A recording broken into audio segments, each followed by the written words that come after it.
Greetings all, Ferrariman601 here. Welcome back to Assetto Corsa, and for the first time formally, welcome to Racing Studios Formula Hybrid 2023.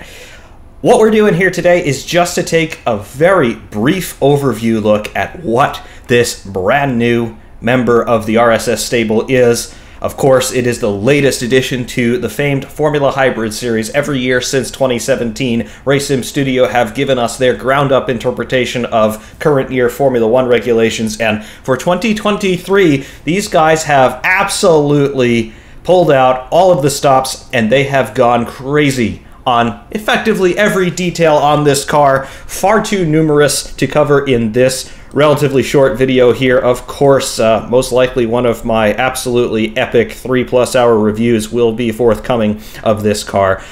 But what do we have here just in macrocosmic terms as we take a look at this car sitting here in the pit lane at Catalunya? Well, we have got very much something that appears to be a 2023 Formula 1 car, or Formula 1 type car, because as with all of the other Formula Hybrid installments, Racing Studio are not attempting to emulate any one of the real-world Formula 1 cars. Rather, they are taking a ground-up interpretation of current year technical regulations and then applying all of that to a car of their own design. That is what Formula Hybrid always has been, and that is what Formula Hybrid 2023 is as well. On its face, we've got a car that does look very much like most of the real-world 2023 Formula 1 cars, but there are numerous details in and around this one that do make it unique, despite it still being 100% race legal per the FIA technical regulations for 2023. The attention to detail and the knowledge and know-how required in order to do something like that and make it actually legal, that takes a lot of research and a lot of dedication, and Racing Studio are second to none in terms of their willingness to dedicate that time and that amount of resource in order to make something this comprehensively detailed. And it really shows. Every year I say that Formula Hybrid is one of the best, if not the best, products available for Assetto Corsa, and every year it's true. And it's true once again this year with the 2023 edition of Formula Hybrid. Let's jump into the cockpit and take a gander at what is going on inside.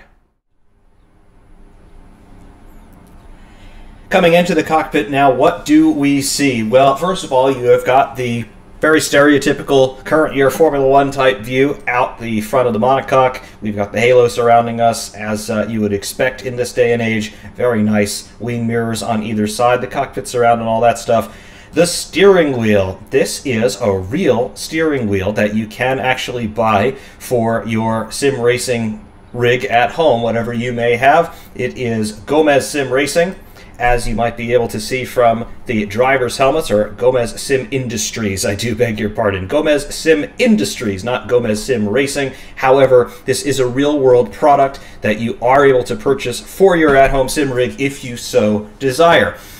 RSS, as they have done in the past with previous partners in their projects, they have taken this real-world steering wheel product and then they have modeled it in the virtual world to millimetric precision. So this is probably the most accurate virtual representation of a real-world product that you're liable to get, at least in the realm of sim racing. However, despite it not being based on any one real-world steering wheel, I do feel that a treatment like this is appropriate for Formula Hybrid because Formula Hybrid itself is not based on any one real-world Formula 1 car. Rather, it's an amalgamation from the technical regulations as well as observation from what some of the real-world teams have done over the years. So I do feel that that is entirely appropriate.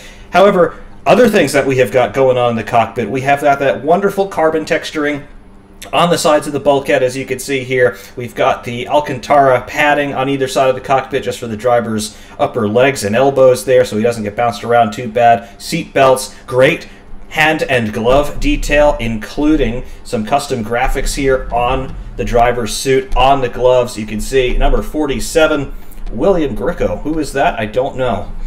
Once again, Racing Studio being very gracious, allowing me to put my name on one of these Formula Hybrid liveries for 2023. I'm very pleased about that. Once again, you guys don't have to do this, but you do, and I really do appreciate it. However, chassis plates here on the left side of the monocoque there. Racing Studio Formula Hybrid 2023, RSS 009 2023, certification year 2023, and there we go. The chassis has been signed off. Always the finishing touch that I greatly appreciate from RSS on most of their cars. They do that, and it really just shows their dedication and their pride in their products, which, of course, I feel is quite admirable. Steering wheel itself, though, we'll come back to it. Obviously, you can't interact with the steering wheel in terms of all the switches and buttons that are on it, but you do interact with it in terms of the information that it allows you to see. And we do see a fair bit of information on this steering wheel. This central display, obviously we have shift lights and status lights across the top and up and down on the sides vertically around the main display. But on the display itself, we have got a number of readouts that are going to be quite useful. We have our speed in the upper left that's going to read out in kilometers per hour. Engine RPM is to the right of that. To the extreme right of the screen, we have got our fuel level, which is 0 right now to keep the engine quiet, because when you hear those sounds, you're not going to want to listen to me anymore. So listen to me for a couple more minutes. Below that, on the left-hand side, we have got our tire pressures here, reading out in pounds per square inch.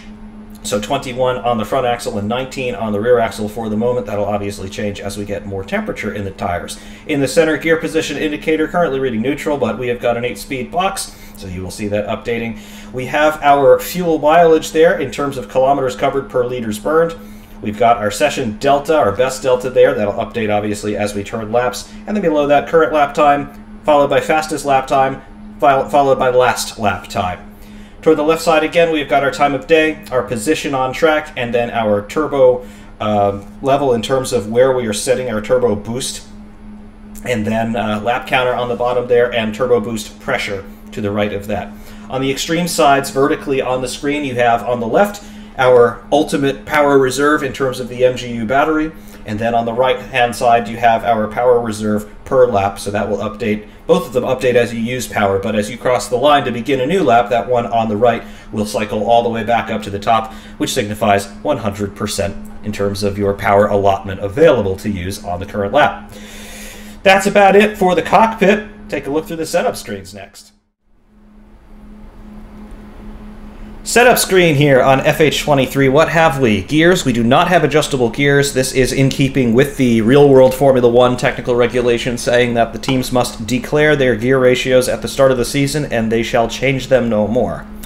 Tires. We've got a multitude of tire compounds to choose from. Defaults here on the soft C3 compound. However, we also have medium C2s and hard C1s, or we can also fit super soft C4s and ultra soft C5s. Your super soft and ultra softs are going to be ideal for hot laps or for shorter race stints. Tire pressures here, the default pressure value shown on the front and rear axles. However, your range of adjustment goes from 16 to 25 psi on the front, or from 15 to 25 psi on the rear. So we have got our default values reloaded there. Fuel, we've obviously kept fuel out of the tank to keep the engine quiet. However, fuel capacity, 148 liters. And we will just quiet that down again for a moment. Electronics, we have got the MGU K delivery. It defaults to balanced mode here. MGU K recovery, so this is the regen under braking. MGU H mode, this will determine whether the MGU H, the turbine, is regenerating power and putting it back into the battery pack, or if you want to deploy that directly through the MGU-K and get a little bit more of a straight line speed boost. Engine braking here defaults to step 7 out of 11, as you can see.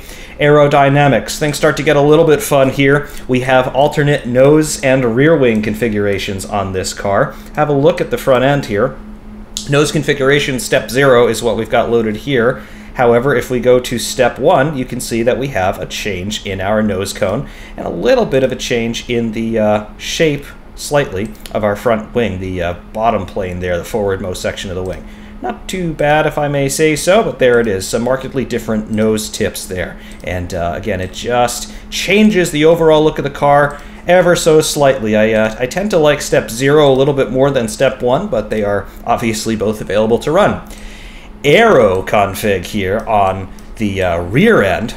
Take a look at the rear wing, if you may. Try to get it there outside of the overlay box. There we go. Take a look at the rear wing. We're on step 2 right now. However, step 1 and step 0. Step 0 is pretty much a straight across main plane. Step 1 gives a little bit of a negative curve to that main plane, and then step 2 creates a little bit more of a scalloped profile on that main plane. So effectively, if you want to think of it this way, step 2 gives you higher downforce, step 1 gives you a medium downforce, and step 0 gives you the lowest possible downforce. So I do like all of that immensely. Front wing offset and rear wing offset, they define these values because it's not a standard value in Assetto Corsa. It says that the front wing helps the car to gain downforce at the front end. Raise the value to eliminate understeer at medium or high speeds. Lower the value to make the car more stable at medium and high speeds. You also gain downforce by making it work closer to the ground. So basically, these are your flap angles here on the front and rear wings respectively. Because these are ground effect cars, and of course this one notwithstanding, it's the same as that in terms of the modern Formula 1 cars having not flat bottoms, but they're ground effect cars now. You generate more of your downforce these days with what you're doing with the under tray, and the way that you manipulate the under tray with your setup is by altering the ride height and altering the rake angle. So in other words, what is the pitch of the car front to rear? On the brake screen, brake bias and brake power, 100% is your default, and brake bias to 53% to the front on default. Drivetrain, differential settings, and power coast and preload with your default values shown. Your suspension, lots of suspension of alignment and adjustment settings here. We got 4 screens of these. Camber and toe on all 4 corners on suspension screen number 1. Suspension screen number 2, main screen. These are your anti-roll bars, wheel rates, ride heights, and travel ranges. So your ride heights and your travel ranges are very important on cars like these. This is going to determine how low your under tray is relative to the ground, how much rake you have in terms of your pitch of the car front to rear, as well as how low the car is going to squat either under braking, under acceleration, or as the downforce starts to load onto the car, how much more suspension deflection are you going to get as the download comes on through the suspension. If you bottom one of these cars, as we found out in 2022, you can get into either a porpoising situation, or you can starve the diffuser of airflow and you lose a lot of your downforce. Both are equally bad. The porpoising is slightly less bad, but really neither one is ideal. Suspension screen number 3, dampers. These are your fast and slow bound and rebound rates on all 4 corners. And suspension screen 4, effectively a combination of screens 1 and 2, but for your third springs only, your heave dampers. So this is directly controlling the vertical motion symmetrically front and rear in the car. Under various steering assists, it's power steering. I don't touch this. Visuals, we have other things that we can change here. We can hide the central stay of Halo with step 1 if you want, if it's a little bit easier for you to drive that way. I tend to leave it in place. We have another aerodynamic styling of Halo if you would like. This adds a couple more little winglets on either side of the Halo just forward of the driver's head. Antenna style, take a look at the antenna here on the top front of the monocoque. We have got 1 and 2. So we have 3 different types of antennas that we can run on this car if you so desire. Very, very cool. And then finally, we have got the windscreen style. If we go into the cockpit, you can see step 0 is no windscreen. Step 1 is a small sort of letterbox type windscreen. And then step 2 is a very crenulated, vortex-inducing Mercedes style, I guess, windscreen. All of them are very, very cool. I tend either to like step 1 or no windscreen at all. But again, personal preference, doesn't do anything to the performance, but just different levels of customization that you can get into if you so desire. Here we are in the cockpit of Racing Studios Formula Hybrid 2023. As we saw before, there is an awful lot of detail going on in the cockpit, and of course it is very well instrumented in here in terms of all of the things that are going on the steering wheel. We have got the engine choked off here just to keep things quiet for the moment, but you can now see the steering wheel is alive and showing us all that information because the car is now properly alive and we are in it. There are more things going on in this cockpit animations-wise, as we had on Formula 1970 V8 as well as Formula Hybrid 2022. We do have some additional driver animations in addition to just the head and the arms. The driver's legs are animated in here as well, so you'll be able to see him actuating the throttle and the brake. You might be able to see him doing that anyway. Obviously, not a whole lot of line of sight down to the driver's legs. And believe it or not, the pedals are also animated in here. Obviously, you will never see them when you're out on track, but they are animated, and if you want to stick a camera in there for the replays, you are able to get a pedal camera, which is rather unique. At any rate, though, we will just do a bit of a shakedown run here. I have done a couple of videos already featuring this car. I did my real shakedown at Imola. Unfortunately, I was unable to commentate that one for you, and I did another sort of mock qualifying run at Spa. Plenty of time left on the table. But yeah, we're going to just do basically a shakedown here on default setup, just to get you an idea of what you're going to get straight out of the box with Formula Hybrid 2023. Got our engine up. We idle at 3,700 RPM, as you can see there. 50 liters of fuel on board, and we are on the C3 compound tires. We default to balance mode on the MGUK. I'm going to turn it off. Default to 50% MGUK recovery, and the MGUH is on battery by default. Brake bias at 53%. MGUK to default. Let's get underway, shall we?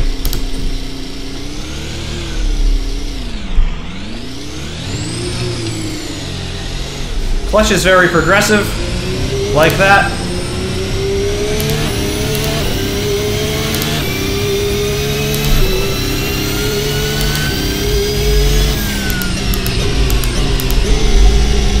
And we get underway. The tires have been in the blankets.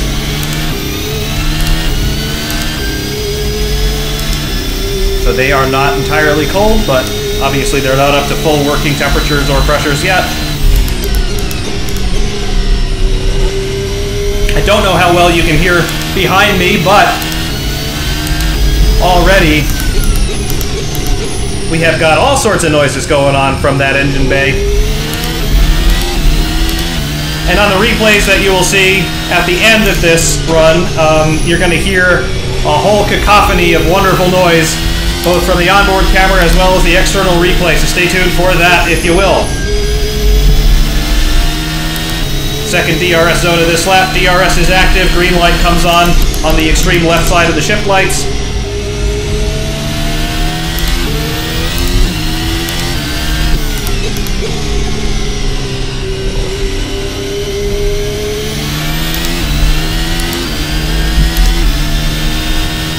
Alright, we are ready to push it as much as we can on these tires. Let's go. DRS is open. Basically full revs there in 7th gear up into 8th. Give it a brake about 110 meters, which is a bit early. Again, just still warming it up.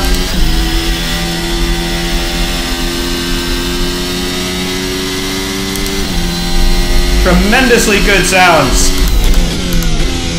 Now, I have said in the past, and I still stand by this, I do not personally enjoy the sounds of a modern Formula 1 engine. They're just not interesting or exciting to me. However, the other sounds that these cars make, in terms of you get whine from the motor generator units, you get whine from the gearbox, you get wastegate noises from the turbocharger, you get whine from the turbocharger itself. There are so many other sounds that these cars are making, in addition to the engine noise proper, that there are other interesting parts of the sonic environment of a modern car like this. So despite the engine, to me, not being the most entertaining thing in the world, there are other parts that are quite engaging.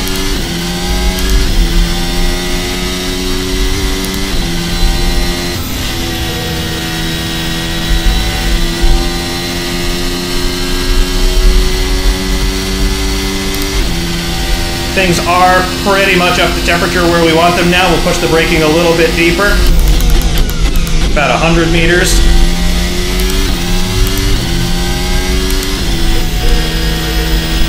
As you can probably tell, the sounds in FH23 are heavily based on the Honda powertrain. Very famously seen in the Red Bull cars this year.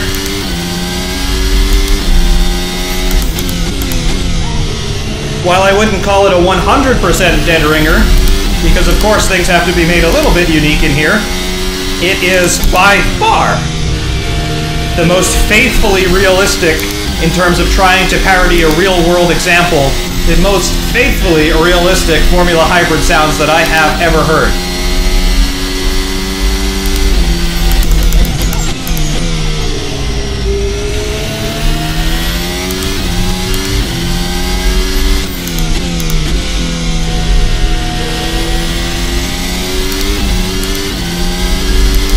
You can probably tell I'm starting to come up to speed rather easily in this car. Why is that? Well, even here on default setup with a couple of adjustments that I know I would make, it is so gloriously and happily neutral. There is a little bit of a bias toward understeer, but it's nothing bad. Nothing that you maybe wouldn't even be willing to live with over a race stint. It's very pliable, it is very tractable and docile. Little bit of a tendency to push a little wide on corner entry in your medium speed corners. But really, you can pick a spot on the apex and you just drive the car there. It does not protest all that much.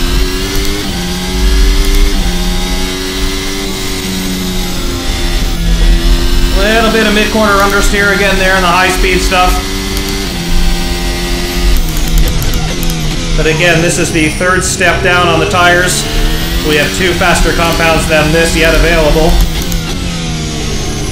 And again, there are a couple of adjustments that I would make on this. But again, those are mostly down to my personal taste rather than things that I feel will just necessarily give the car better performance. You may absolutely love this default setup as it is. And it's not bad by any means. This is absolutely a raceable setup. Just, I know how to tweak it a little bit more. The brakes are phenomenal. Obviously, your cadence braking is going to be what you do in this, because again, it is a very heavy aero car, and it means that as you slow down, the downforce drops away. You know about all of that. But the brakes are phenomenally powerful. Very predictable. It is difficult to lock a wheel in a straight line. Obviously, if you're still too hard on a pedal as you start to turn, yeah, you're going to lock up.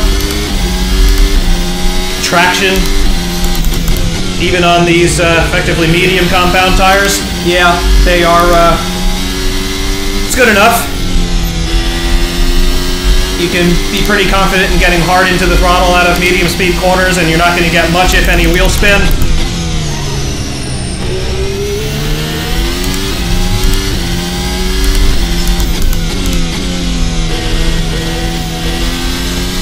And you can just be so accurate with this.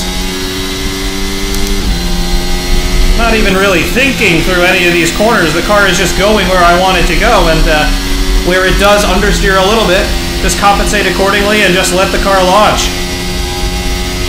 It is really quite nice.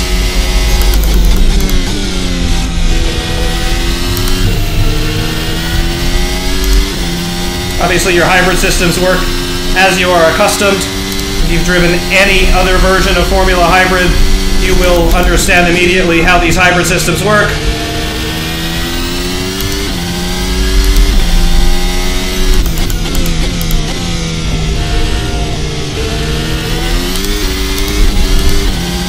A little bit of wheel spin there, but that's only because I'm getting really hard into the throttle.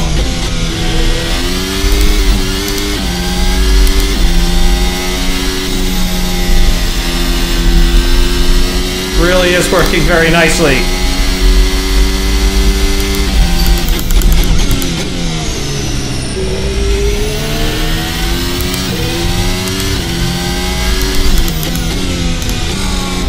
One thing I am finding with this car so far is that I really only have to turn the wheel once to get it into the corner. That's a bit of a departure for me in terms of my driving style, because I tend to chase the car around a little bit. This does not at all like that. And it's not really necessary. It does just comply with what you're asking of it. It is remarkably stable.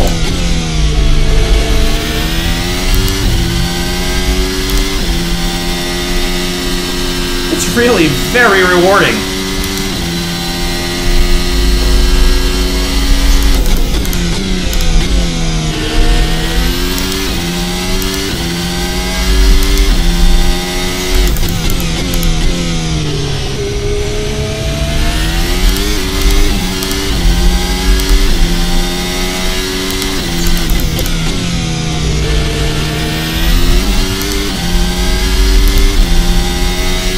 really...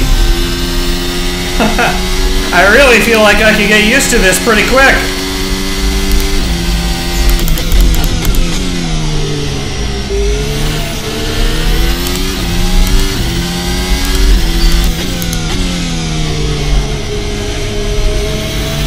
Again, a couple setup tweaks that I would make. Some of them are because we're on the tires that we're on. Some of them are legitimate setup things that I do want to change. However, by and large, what you've got right out of the box is going to be accessible, I would say, to any of you who have any significant seat time in any of the previous Formula Hybrids, particularly 2022. But even if you only have the free versions of the car, so 2017, 2018, this will still be familiar enough to you to where you understand what's going on within a handful of laps.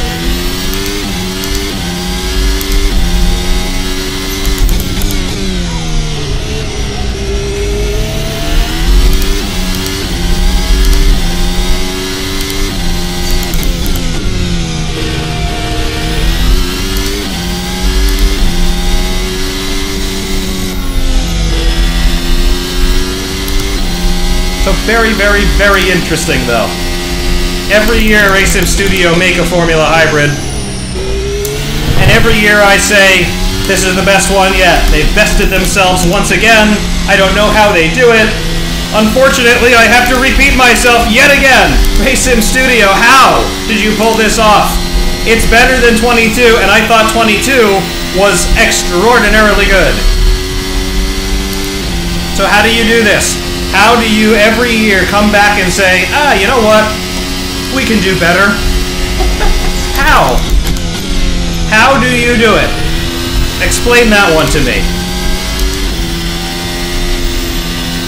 And, again, this and Formula Hybrid 2022 before it constitute the only Neo ground effect era Formula 1 type cars for Assetto Corsa that are race legal per the technical regulations.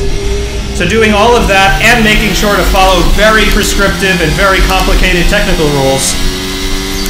Hats off, once again, present arms, RaceSim Studio, you guys are masters.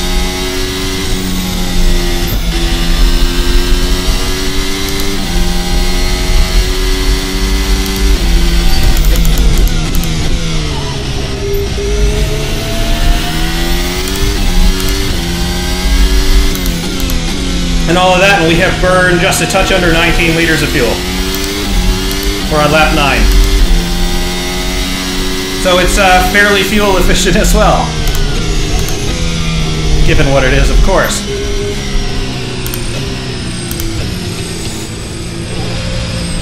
Back into the pit lane with us. Again, just getting a little bit of a taste as to what's possible with this car. Barely have we begun to scratch the surface with what's possible to do with what is apparently yet another glorious machine from RaceSim Studio. I don't know. I don't know, guys. How do you keep doing this? How are you so consistently good? I don't understand. And it's probably a good thing that I don't understand, because otherwise I'd be a competitor. But nope, I am just an admirer and I guess an adopted public relations guy. But it's glorious. I have no idea how you come back every year and approach very similar subject matter in novel ways, and you make it even better than your previous attempt. But be that as it may, again, just a small shakedown run here in FH23 at a track that everybody knows all too well.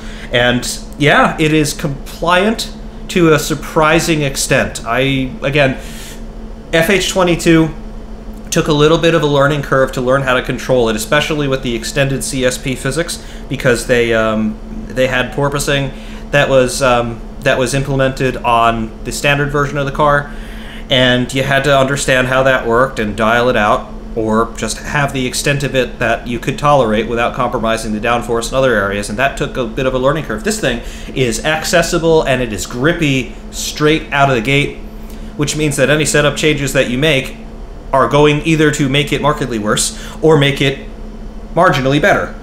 So I think that the setup window on this car may be narrower than FH22, but again, I've got less than 100 kilometers in it, so I don't have much experience yet, but be that as it may, go get this car, racesimstudio.com, link in the description to their website, from where you will then be able to link to their store, where you can purchase this car, and believe me, it is 100% worth every pence, shilling, penny, dollar, pound, whatever currency you're using. It is better, it is worth it, and yeah, go get it right now. Stay tuned for hot lap replays here, not from this run, but hot lap replays from Barcelona, so you can listen to the extraordinary onboard and offboard sounds on this car. They are also another step up compared to last year, and believe me, you are going to want to hear them. Stay tuned for the hot laps, everyone. FerrariMan601 saying thank you very much for watching, and of course, we will see you soon.